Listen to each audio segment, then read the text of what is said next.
Are you seeing any new trends in organizational learning? Certainly, organizations are paying a lot of attention to learning and the ability to drive learning. And I think that there's two ways to think about learning in any given organization or any given task. There's kind of the learning by doing that you get by doing a certain task over and over again, and maybe you modify it and things like that. But certainly there's the learning down that learning curve perspective. And in that case, you learn to some extent just by doing it over and over and over again. But we've known that for a really long time. I think the learning people care about most now is the learning that allows you to move between different opportunities, and especially in terms of thinking about what is it that I take from what I've done before to this new opportunity or the new thing I'm going to work on, and what do I leave behind? This is true whether we're talking about the way organizations respond to failure and to the fact that they may not want to take anything with them when they fail because it carries all that emotional baggage, or just in general thinking about moving on from activity A to activity B. And here I'll draw an analogy with how we think about the way learning goes on in an academic environment.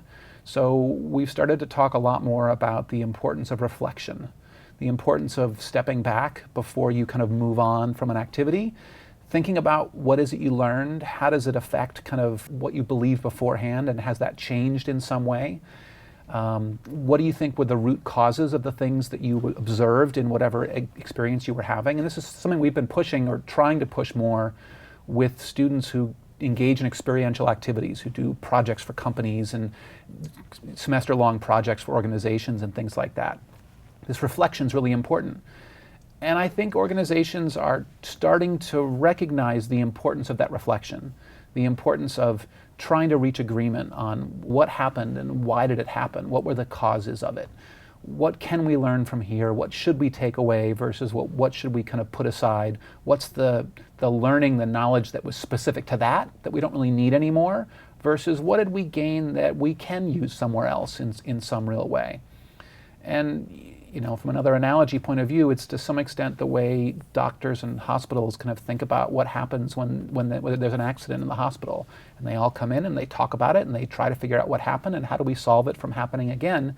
It's that willingness to engage with the root cause of it and reflect back on what's come out of that, and then take what you think is relevant onward and leave the rest behind. But I think that recognition of the importance of reflection and the role that it plays at the individual and at the organizational level is one of the new things we're seeing a lot more talk about from an organization perspective. And does that require some structural change? I mean, giving people time for reflection, giving people the space or the permission even? I think it does. It's one thing that I think it's interesting. Consulting organizations have typically done a great job with, because most people, as a consultant, you burn really hard when you're on a project. You're working huge hours, you're traveling a lot, all those things. And most people roll off a project and they roll off onto the beach or onto the bench is what it's called, right?